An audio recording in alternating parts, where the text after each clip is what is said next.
Hello, and welcome to A Pair of Dice Lost podcasting channel. My name is Brendan. My pronouns are he, him. And today I am joined by... Hey there, guys. My name is Tyler. Pronouns are he, him. I'm going to be playing Ricky, the fire-aspected street exorcist. Hi, everybody. My name's Christina. I will be playing Elion. My pronouns are she, her, and Elion's pronouns are they, them. They are a water-aspected investigator. Hi, everyone. My name's Cody. Pronouns are he, they, and I play Devine, the air-aspected shady businessman. Hi, my name is Britt, and I play Resh Fairus. My pronouns are she, her, as well as Fairus's. She is a wood-aspected dragon-blooded who has a familiar named Zeke, who is a ferret, and she's kind of a performer, petty theft. And this is Exalted, like a dragon-blooded. Got a few things to say about this episode. Due to some scheduling issues with the players, we are missing at least one person for the next 3 recorded sessions. Instead of having one storyline that they all follow through, while some people aren't present, I actually made the choice to have the party split and go about getting money in their own ways. I've put in some signifying music to show when the scene transitions happen as we shift perspective. That might be happening more often as we get closer and closer to the climax of this current story arc. We also have some questions about the wall climbing merit Devine picked up, though we do handwave needing to roll after we already narratively move forward. On this episode, the group splits up. Devine takes a nap, Fairus finds some friends, and Elion investigates. When last that we left off, you guys had just exited the office of Tatemano Samir, the rather greasy person who is in charge of with giving out the deeds to floors of the towers. You guys definitely left, I want to say, with a feeling of needing a shower after dealing with him, at least metaphorically. Fairus definitely feels the need to take a shower. At this point, Devine has, I guess, bid you guys adieu for the moment, as he is going to go off and figure out a way to help make some of the money that you guys are going to need to help buy that floor.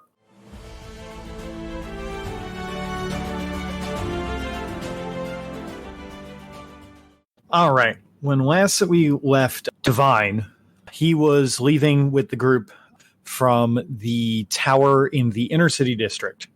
As I described to the group, he decided that he had a thing to do, which is probably going to go and hang out and recover his essence. Yeah. Just sit on a windy hilltop or something. There's not a whole lot of those around the desert. Walk up the side of a skyscraper and sit on top of it, standing in a gargoyle stance looking over the city like I'm Batman. A couple people give you some weird looks as you do this, but no, actually, a lot of people give you weird looks as you walk up the side of a skyscraper. At one point, about 9 stories up, one of the windows opens up and a man reaches out to grab you. I'm just going to step back from him grabbing me and just look at him and be like, hey, something wrong? Sir, it is illegal to be defacing the towers of the Tricon. Please, mosey your way on back down.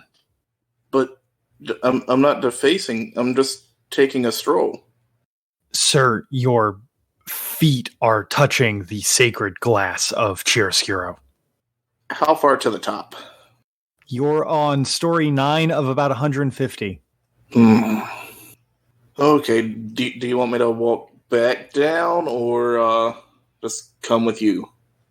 He extends out a hand to help you inside. I'm going to take his hand, shake it like a proper meeting, and step inside with him. I just wanted to get to the roof. Can I go up the roof, I guess, taking the stairs that aren't made of sacred glass? Unfortunately, sir, roof access is only for residents of this sacred tower. Yeah. I live on the 34th floor. He peers at you. Really? I've never seen you around here. That's because I usually, I prefer to take the back ways up. I'm not really the most social guy, you know. I try to avoid people. I like to keep things private. You know, it's no biggie. I don't want to make a big deal out of it. I guess I'll just go to my room. He nods to you. Yes, I would like you to lie to him. I would like you to roll something to lie to this man. All right. Manipulation and socialize. Yes, it is going to be I'm going to say a difficulty of 3. I'm going to be honest, you're not incredibly convincing. You're not incredibly convincing me here, so I don't feel like you're convincing the other guy. Yeah, that's fair. I was not aiming to be convincing. You know, I'm just going to see how it plays out. I don't care enough about the outcome to spend any motes on it. Wasn't the whole point of going up there so you can regain motes and peace? Yeah. So that is 5 successes. Holy shit, Cody, what the hell? I was not expecting this guy to actually believe you, but I mean, with that kind of roll, you're a surprisingly good liar, even when your heart's not in it. Manipulation's my good stat. For some reason, I put 4 in that instead of charisma. I don't know what I was doing. Nods to you and gives you a once over and goes, 34th floor, huh? Okay, I'll make sure to look out for you from now on. I appreciate that. By the way, my name's Devine. What's yours? Devine, huh? My name's Tobe. Tobe, nice to meet you. Gonna go ahead and spend 5 motes to make a auspicious first meeting attitude roll to instill a positive tie of new kid on the block with Tobe. Okay. Hey, Christina, can you do me a favor and put in the notes in bold to look up whether or not you're allowed to split costs for Essence? I was going to say something, but I remember not being able to, but I can look while I'm in the wing. Yeah, if you don't mind. I'm not 100% sure on it. And that is kind of a... Yeah. You know what? Now I'm thinking about it. Okay, let's see. Well, if I would have regained 2 personal on the walk back there, I don't know how much time has passed, then I'd be fine. It's just that I only have 10 personal. I've used 10 out of 13 personal. Or I can just take all 5 out of peripheral and go to glowing and make a real good first impression. I'm going to say that if you have to split charms like that, unless of course I can find something that says you can't do it like that, because then basically what you could do is you could do 3. You could essentially if the charm cost was 5, you could do 4 from peripheral and then 1 personal, and then it doesn't actually flare you, which just it's cheese in the system. Yeah, I feel like that the charm you have to. For every charm, you have to kind of pick one or the other. Yeah, that's fine. Going to glowing isn't going to be the worst at this moment.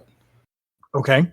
So that is charisma and socialize. So it's 8. And it's against the lowest of either his guile or resolve. Okay, so you got it because his resolve was actually his higher stat. Gotcha. Divine's going to pat the guy on the shoulder and smile as he begins to dimly glow in a blue aura. So it's good to know somebody's going to be looking out for me. I appreciate you. This man immediately sinks to his knees and begins kowtowing to you. I'm just going to kneel down to him and put my hand up under his chin and lift it and give him a wink and just be like, 34th floor. You know where to find me if you need anything. Be sure to let me know. I like to look out for people who look out for me. And then walk away and up to the roof. Yes, of course, sir. I had no idea that you were a prince of the earth. I wouldn't have stopped you if I'd known. Can normal people walk up Chiaroscuro glass? Are you asking him? Yes. Chiaroscuro is home to many different and strange people from all around the world. You know, that's fair enough. I should have been wearing my Prince of the Earth crown. That's fair. That is fair. It just, I don't really like interacting with people too much, so I was trying to keep a low profile, but I appreciate you doing your job and keeping our tower safe. It's people like you that make the world go round. He has no idea how to react to getting this kind of compliment from a dragon-blooded. Cody, to put it in perspective, this is as if that, like, the CEO of your job came and, like, unexpectedly gave you a bunch of compliments. I get it. That is exactly the vibe I was going for. Is the kind of insincere, you make the world go round, but I'm still not paying you shit. Okay. And he leaves you alone. You are now welcome to proceed up the tower and hang out at the top where you can rest and regain your motes. And Christina has so nicely answered the question for us. You're only allowed to split if you wouldn't have enough motes in one of the pools to do it. Okay, so I would have been able to split that one. But yeah. I think glowing worked better for the scene anyways. So is there anything that you wanted to do while you were up there, or are you just kind of like finding a nice place to nap? Finding a nice place to nap, just staring at the clouds, contemplating life, air aspect stuff.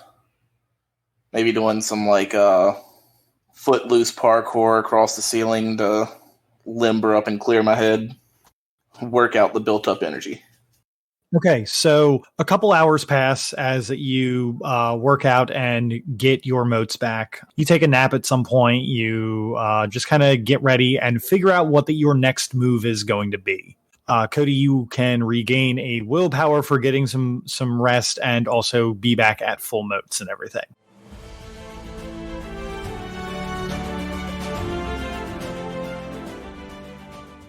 Night falls in chiaroscuro. As asked, Ellion goes to one of the houses that they had been given directions to in the outer city to meet with the young man Idris, who had recently found that his younger sister Mai had been abducted. The house that Idris lives in is ramshackle at best. It's barely a story. Like, this thing barely has a roof on it. Coming up to it, there isn't really a door on there, but there is a frame that looks like that there might have once been one.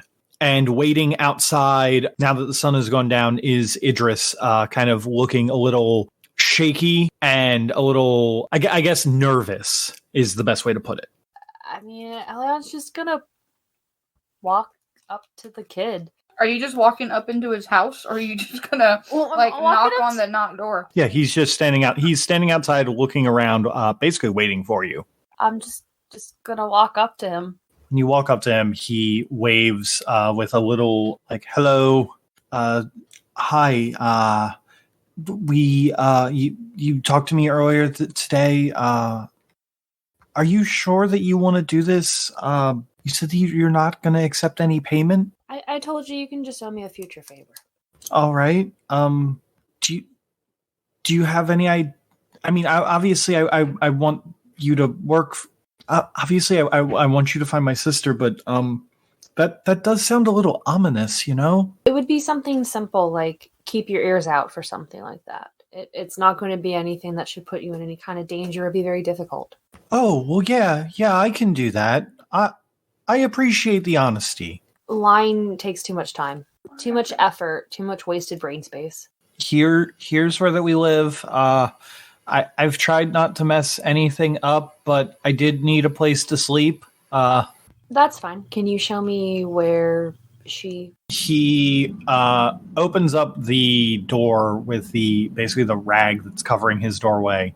And you can see that the place has been absolutely ransacked. There are pots and pans everywhere. There are drawers and cupboards and everything else are basically just open and just strewn around.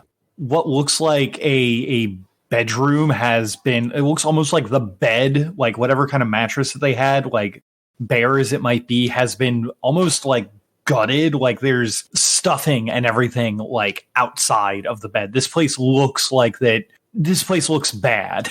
So it's literally torn apart, like somebody scrounging around trying to look for stuff. Yeah. Elian's gonna look to Idris, you said, is how you say the name?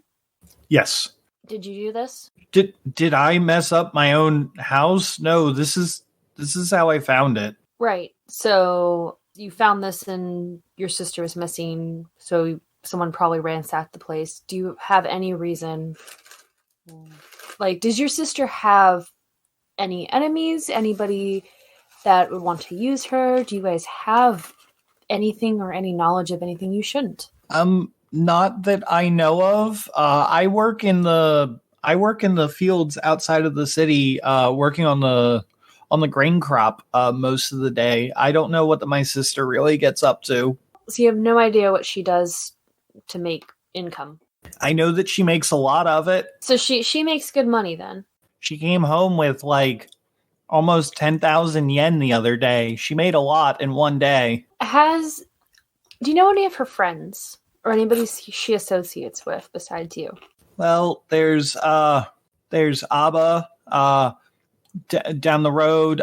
She's one of the fishermen's wives. And Saurus is the one of the local barbers. Was your sister being reserved, or did she seem nervous the last time you saw her, trying to hide anything from you? Physically trying to hide anything? Something that she wouldn't have wanted you to know about? He looks like he's thinking for a moment and then shakes his head. The fact that this place is...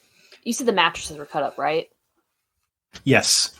The fact that this place looks how it does with them... Because I assume your sister's not the one who cut your mattresses. With it looking how it does, it looks like whoever took her was looking for something. Now, I don't know if they took her from here or if they took her from elsewhere and decided to ransack your place, but it clearly looks like they were looking for something because they cut your mattress open. Yeah, it's been really hard to sleep. I don't know. Like, we've been having to work as hard as we can just to keep the roof over our heads. Brennan, what's the equivalency on 10,000 yen again? The equivalency on 10,000 yen is about resources 1. But being able to pull in resources 1 in a single day is pretty impressive for this side of town. So almost like probably a drug deal would be something that'd be equivalent to getting 10,000 yen in a single day. Yeah, pretty much. Like a small-time drug deal, but a drug deal, yeah. Could prostitution potentially pull something like that in a day? Potentially. But drugs would seem more likely considering how this place has been ransacked, or something that they had that they probably shouldn't. Whoever took her might have wanted to, like, case them. All 3 of those answers are fairly likely in this situation, given the state of the house. What's something that your sister was very close to? Like a prized possession? I ask solely because I think it might help. He takes a moment to think about it and then goes to look at one of the cupboards, at which point he pulls away a false bottom on it, and he hands you a very small, like you would miss it if you weren't looking for it, horse pendant. It looks to be made of some kind of wood. It's very intricate, but you don't know that you'd call it necessarily actually valuable. Elian's gonna look it over. So this was her most prized possession. Yeah, our mom made that for us before she passed on. Okay. So this might be useful for me. And where did your sister usually frequent other than here? I know you said you didn't know quite how she was making all of that money, and quite all the people she was associated with. But do you have any idea where she would potentially go during the day? I know that she would go towards the market, but I don't know. There's not a whole lot of stuff that I know is like the truth, you know? Like I've heard some stuff, but I don't want to. Sometimes there's even truth in rumors and lies. It may be uncomfortable to talk about, but what have you heard? The barber says that he saw her in the undermarket. Anything else? Even the smallest thing can help. Some of my farm coworkers, I wouldn't call them friends, but they said that they were going to pay her a visit at her stall in the market, and we don't have enough money to afford a stall. Interesting. Okay. Is there anything else you can think of that might be useful for me to know about her? Also, it would help to know what she looks like. He gives you a description of a fairly young and slight woman who has suntan skin and short-cut black hair and like just kind of like he says, in kind of like a face like mine, but not as he kind of like the best way I can put it is he kind of like grabs at his cheeks as if to like imply that like she has kind of like a slighter face, like it's more angular than his, which is a little pudgier. All right, give me some time, and I'm going to look in. Just let me look around a little bit. Yeah, of course. My house is yours to look around, at least as long as it's my house. Would it not be your house because someone would take it, or because you couldn't pay bills? Because I couldn't pay bills. And Ellion's just going to kind of look around the place and kind of pick things up, look in those cuts of the mattresses, kind of like open some cabinets, look underneath the bed itself, look for like slight tapping or kicking of floorboards or tiles or whatever the floor is made of to see if there's anything hollow anywhere, and just kind of like tapping their knuckles against different things, looking for any spot that things might have been hidden. Okay. That sounds like a case the scene or roll. So that would be your perception and investigation. And for that pretty good description of how you're doing it, I will give you 2 extra dice and an automatic success. And then obviously if you want to use any charms or anything, let me know before you roll. Yes. So I'm going to throw up... Shoot, so this doesn't say how long it lasts for. It's my indisputable physical analysis technique. It just says duration is instant, so I assume it's just for one roll? Yes, so that is for one roll. Usually you can tell if it's for one roll by the type. The fun thing for it is the cost is 2 motes per success, but otherwise it doesn't list anything for re-rolling the 6s until they cease. So would that just be an automatic thing that I can just re-roll 6s on without having to even spend any motes, or would I need to spend at least 2 motes to get a success to be able to re-roll 6s? You need to at least spend 2 motes to get a success on that. All right, then I'll just stick with my 11 dice right now and 1 automatic success. All right, sounds good. So that would be 8 successes. Also, I assume by this point we've had a chance to chill and regain all of our motes, right? Yeah, I'd say by this point you guys have.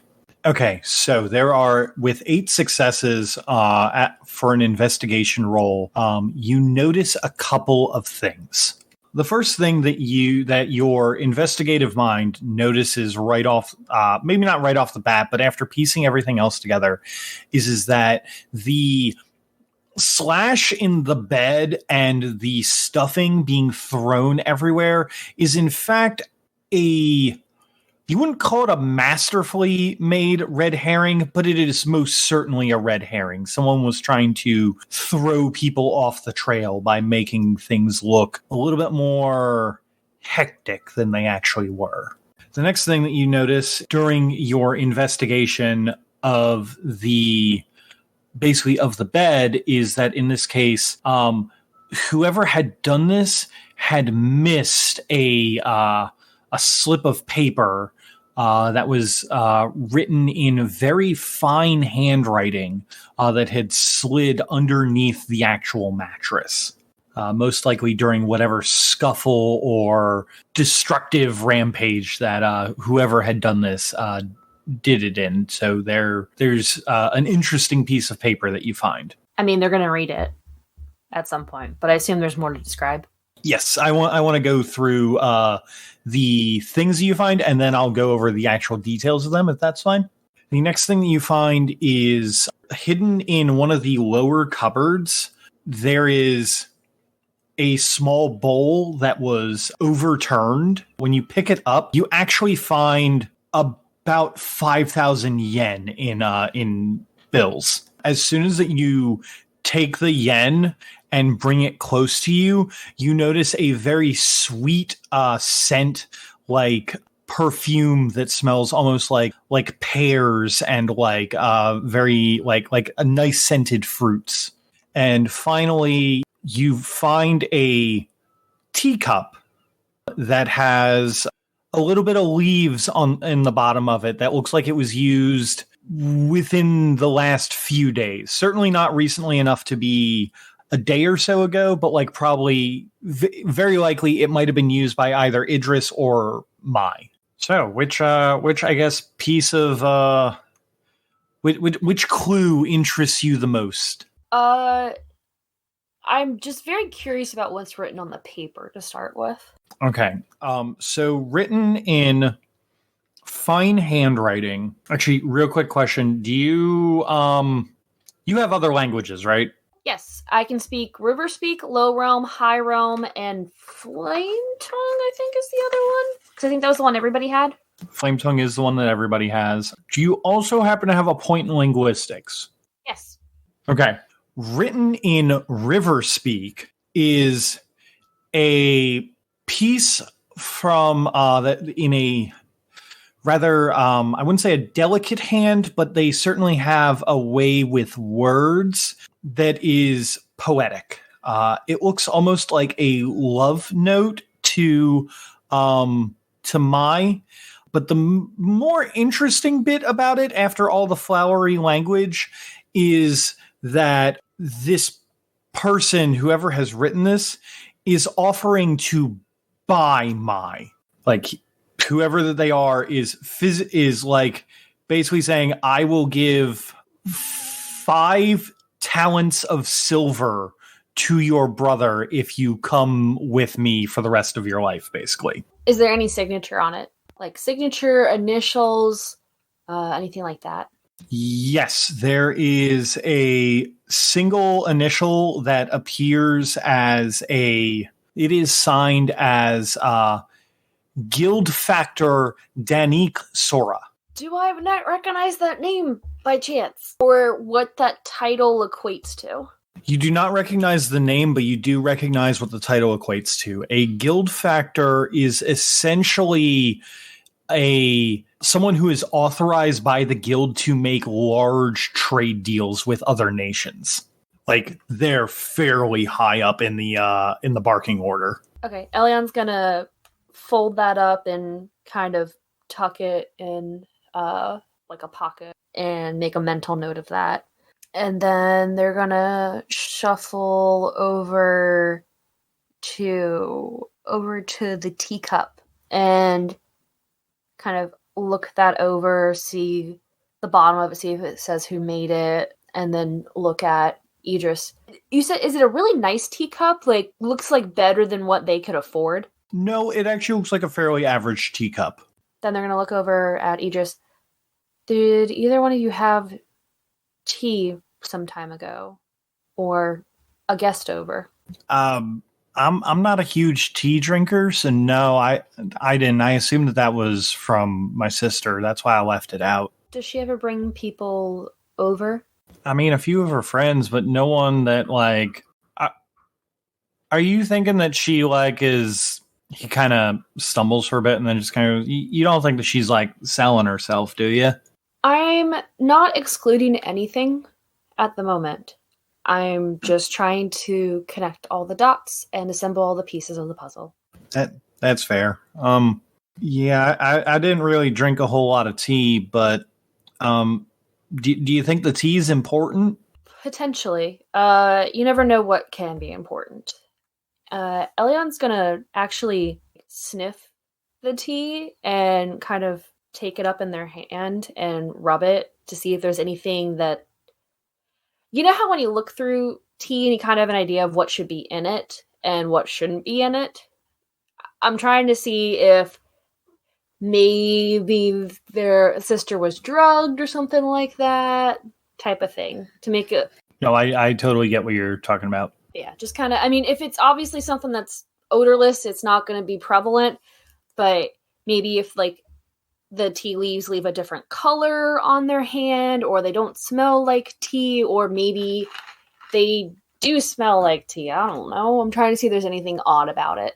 I'm trying to think if you have anything that could be used to identify what this is. I mean, I can visually look at this stuff, and I mean, other than really investigating it, I think I've got survival stuff. So I don't know if that would help, maybe. You know what?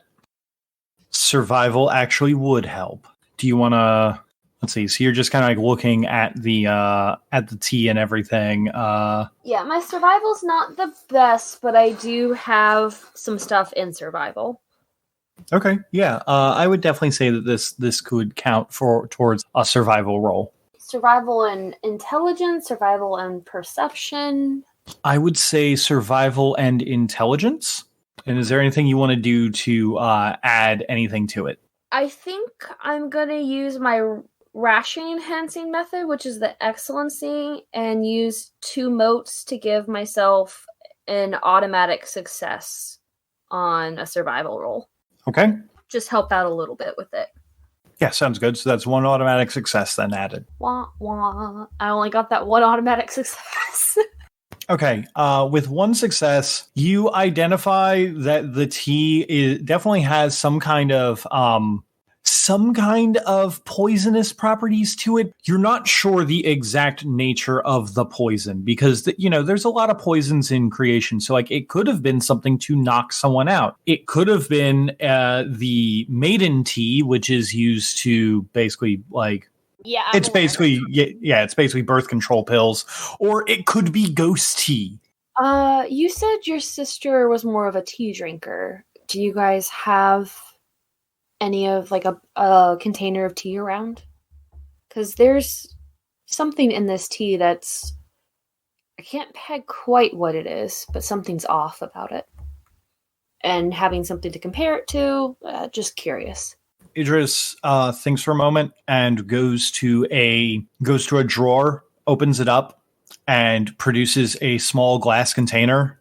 Here, this is what she drinks. So, I'm gonna smell how that tea smells compared to the one that's in the cup.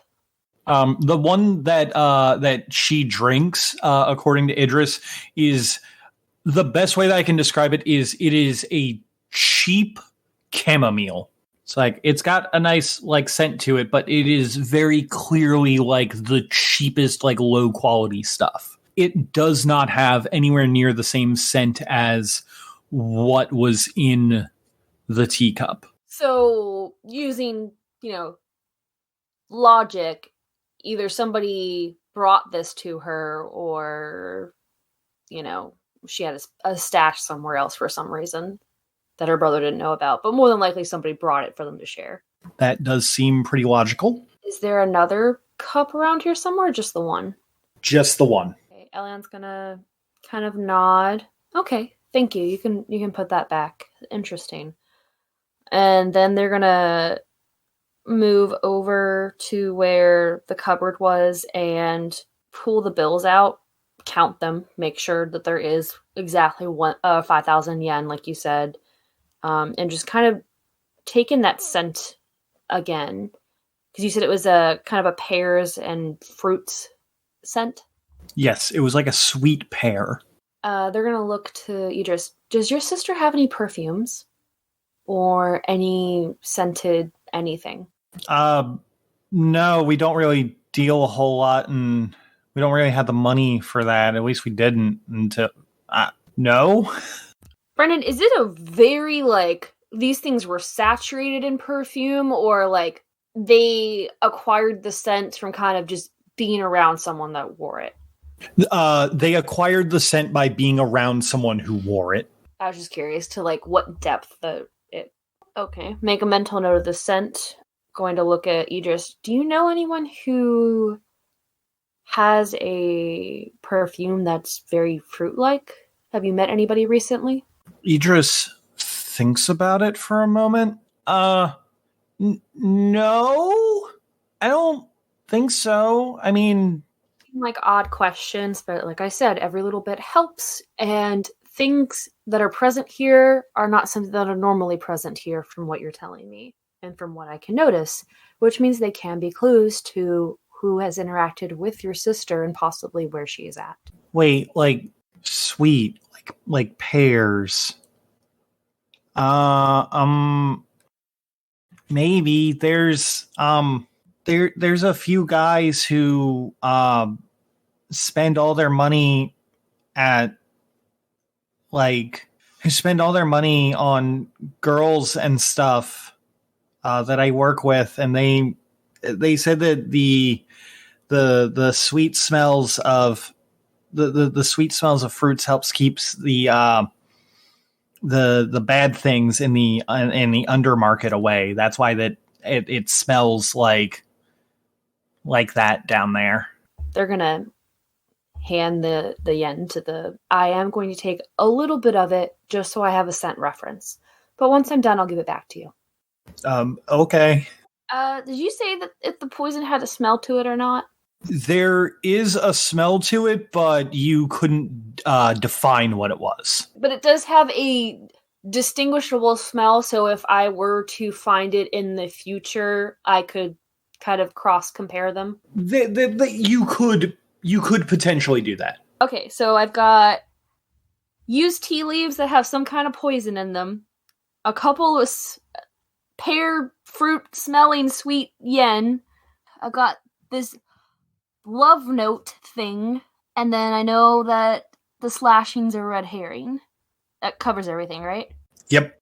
Okay, Idris, I need to go and speak to an associate of mine, but I will be in contact with you. Okay? Yeah, I appreciate it. I know where you live, so I'll be able to find you. That totally, if you were a different person, that would be totally way more ominous. They're just gonna do like just a slight head nod and walk out.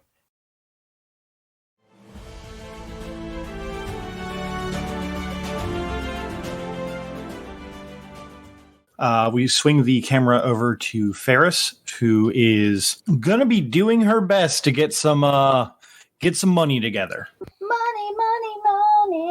Do you have any thoughts on what to go with, or do you want me to kind of lead this for you for a second? Go ahead and take the reins, and I'll kind of like adjust or like follow what you do and maybe play off of that.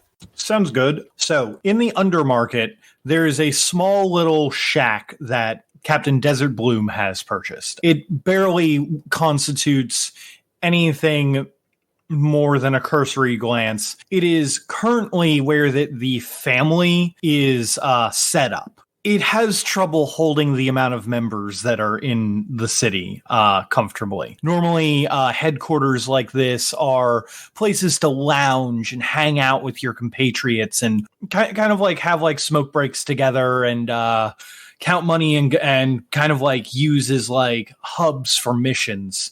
You can tell by looking around that this little office, if it could even be called that, can barely fit the captain, yourself, and 4 other compatriots. So it's like a living quarters situation, like temporary living?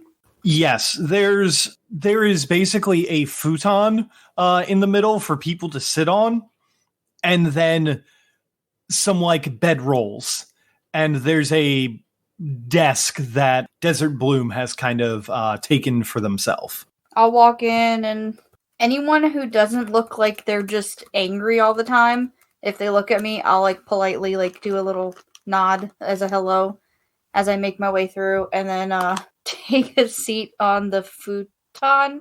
Is it like right across from the desk? Yes, it is right across from the desk with a small table for like hookahs or like ashtrays or what have you on there. Is there anyone in the room that's currently smoking? Seated at the desk is Desert Bloom smoking a 3-foot pipe. Okay. So yeah, I'll take a seat at the futon and kind of look up to him and just be like, hello. Them. Them. Hello, Resh Fairus. It's so nice to see you. I see that you found my little abode. I didn't exactly build it myself, but I had some help.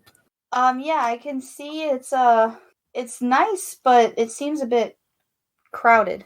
Well, land in the undermarket is at a premium, so I took what I could get, which is this. I see. Any moves to try to get anything bigger or better or expanding this? Well, that's what we talked about up at the Desert Basilisk the other day, wasn't it?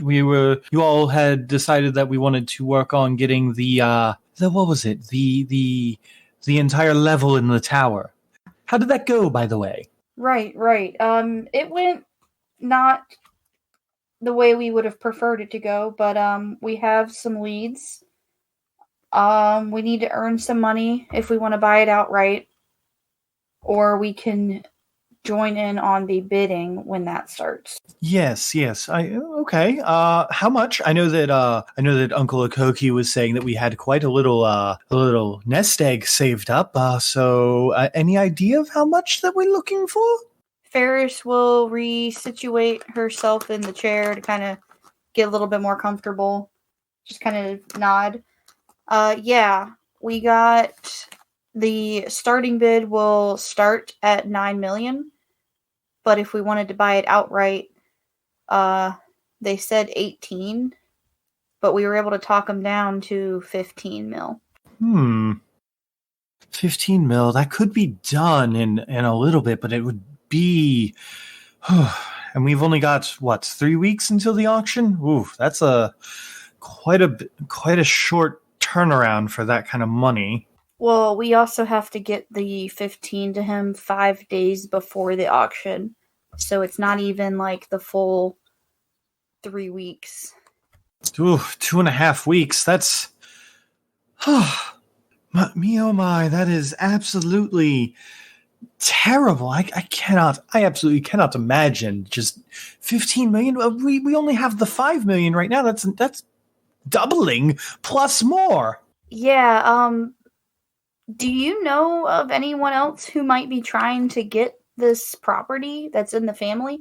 They let out an exasperated sigh. I have a few ideas of people who are looking to get that property. The first one that comes to mind is Grimbreeze, the person who's in charge of the Kajak clan.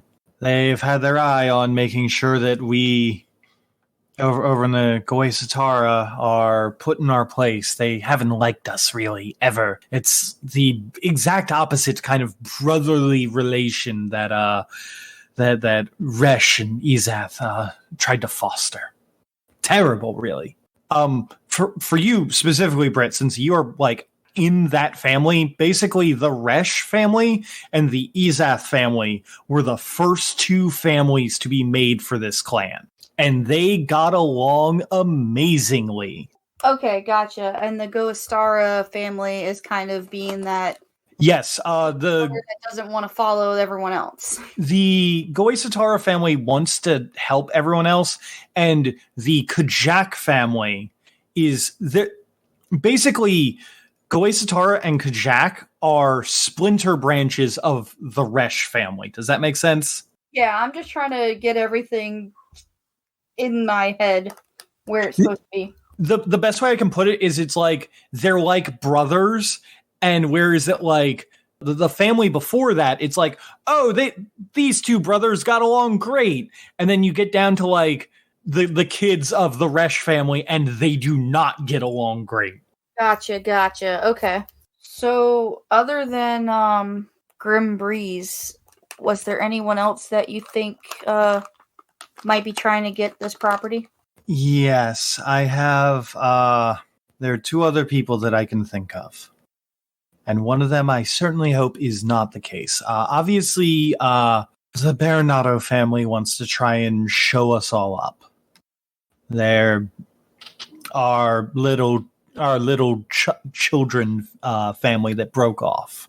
Wants to prove that they're the uppity new blood that can prove everything. And they're doing just fine, what with Jalin being in the position that he's in, but they're going against their parents, and it's setting a terrible example. The other one that I certainly hope is not the case, there are rumors that the Gagari family has been in the area. Oh. They're part of the clan in name. They're not particularly well liked. They have their uses, but they're not well liked. Gotcha. If we find out who is the other people bidding on this property, what would you suggest be the easiest way to get them to not? Well, if we're dealing with family that are bidding on the property, you can always point out some other potential places for them to be. Technically, there is that rule against the family shouldn't fight each other. Sometimes we skirt that line, but so long as we don't kill each other, usually the tyrant looks the other way. But I would certainly suggest maybe choosing the olive branch before the closed fist, you know? Right. I would definitely want to do it that way anyways. Besides family matters, I believe that you might be looking at people from the guild trying to buy that particular plot of land. Okay, maybe I can get Ellion's skills to help us track down these other bidders with at least some of this knowledge, information, whether it's true or not, that you gave me. Oh yes, quite a good idea using some of the other people in the clan. Excellent. If you wish, I can send a message to Ellion so that they're aware of the goings on. That would be great, actually. Thank you. Excellent, then. For the record, Christina, when next Ellion sleeps, they will get a message from Desert Bloom in their dreams asking them to look into people from the guild who might be, well, actually anyone else who's trying to buy up that particular plot that you all are looking at. Can I make a reply? Without you being a sorcerer, there's no way to reply back to it. So skipping back to over here, excellent. We'll have that message delivered once this conversation is done. So then, Fairus, do you have any suggestions? You're here. It seems that the rest of your crew is out doing, I assume, getting the money in their own unique ways. Do you have any ideas on what to do? The quickest way to earn money in large sums would probably be orchestrating some kind of heist, I think. A heist, you say? Well, then, there's a few noteworthy targets around Chiaroscuro. Who are you thinking about who exactly are you thinking about stealing from the Fairus deer? I haven't had a chance to really plan that out yet, as this is Ferris's first time here, right? Because I'm not from Chiaroscuro. Correct. I haven't had a chance to get a good look around town or the city to pick a target yet. Any ideas would be greatly appreciated. Maybe you would know better than me, since this is my first time here. An excellent question. Just who to steal from. I mean, the obvious answer is obviously to, well,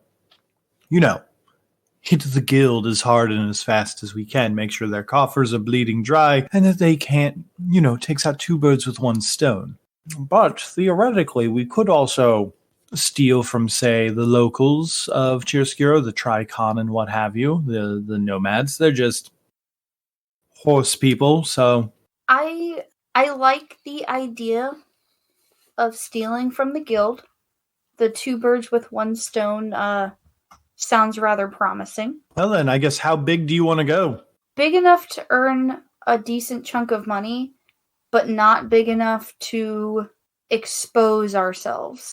Okay. Excellent. I was hoping that you wouldn't suggest that we go and heist the local guild bank. In that case, then, I think that we could probably maybe sneak into the warehouses near the harbor, and maybe it might take a little bit longer, but we could potentially find some interesting things in there and fence some stolen goods in the undermarket. That could be a good place to start. I'm sure I could get a few people from my traveling crew to join in on this as well. Potentially, or you could also they kind of like clap their hands.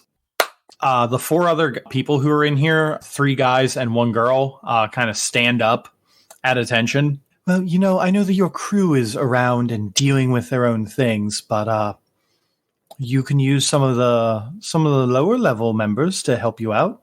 Fairus will look at the 4 people that just stood up and nod. Yeah, that could work. Are you guys fairly good or at least experienced in this kind of stuff? 2 of them nod. One of them kind of makes a maybe motion, and another guy, and one of the guys on the end who looks like he is more meat than brains and knows what to do with it, just kind of gives you a thumbs up that's really enthusiastic. He looks like he might have negative points in stealth. Okay. We're definitely going to need some planning and maybe something that I can see what y'all can do. Are you saying that you're going to need a montage? I need to know, who cannot stealth, who can stealth, and where they would be best to go. Because I'm not going to take the meatball in if he can't be stealthy. I might need him somewhere else. Okay. Desert Bloom gets up and continuing to smoke their 3-foot-long pipe, giving out a sweet scent that eventually kind of swirls around them and creates a small cloud that they sit on and kind of float over. They float over to the assembled crew and points from one end where the meatball is, as you so nicely put it. That one is Danique. Very good with his fists, I will say. That's why that's one of the reasons we recruited him. Also, he's kind of our doorman. Has a weirdly good eye for figuring out who to trust. Not very good with his words or being quiet. There's immediately a very loud belch that follows this from Danique. Okay, definitely gonna be good to have some muscle. And maybe a really good lookout who can also use the muscle to make sure no one gets to us. He nods. Desert Bloom makes a motion to you as if to signal, hey, why don't you take it from here if you're going to be the one who's leading this? I will step forward and go up to the next person. Hello, and your name? Hello there. My name is... He kind of sighs. My name is Doki. Okay, Doki. And what do you specialize in? What can you do? I specialize in talking to people and learning more about them. I'm not particularly what you would call stealth focused, but I can hide from others in a pinch. Okay, that could be really useful. Thank you. And I'm going to move to the next person. And what about you? The next person is the last guy in the lineup. Hey there. I'm Denarid. You could call me kind of a thief here. I'm really good at getting in and getting out. At least as far as, someone who hasn't been blessed by the dragons is concerned.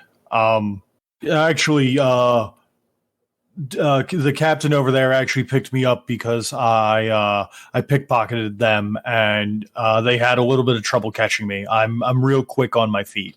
Not the best in a fight though. I kind of pass out at the sight of blood. Okay, good to know. Hopefully we won't have to deal with that. And then you. What can you do, and what is your name? This is the lady. Hi there. My name is Pelops Dora. I'm pretty new to the group. I'm like the rest of the people here, besides you and I guess the captain. We're not blessed by the dragons. We're just kind of, regular people, but we wanted to help out and do our part for the family because you guys always helped us out when things were down. Anyway, sorry, I'm rambling. It's really weird being asked questions by a prince of the earth. Hi. So anyway, I'm really good at breaking into things and fighting things and running away from things. I'm also really good at like not getting murdered. Good. That'll come in handy as well. Brendan? Yes. What kind of team are you giving me? A team that is not the best, but could probably pull it off with your help. Okay. Cool. So what we need to do is probably plan this out before we do anything. Like, we're not going to go right now. Make sure we can get everything together that we want to plan for, so that way we can execute this plan as easily as possible. Sure thing then, Fairus. Well, since it doesn't appear that any of the others might be needing me for the moment, how about I come along just to double check that this goes well, yes? I would appreciate that. I think the 5-6 of us can handle this pretty easily, and with the skill sets we have here, we should be able to find what works best. All right then.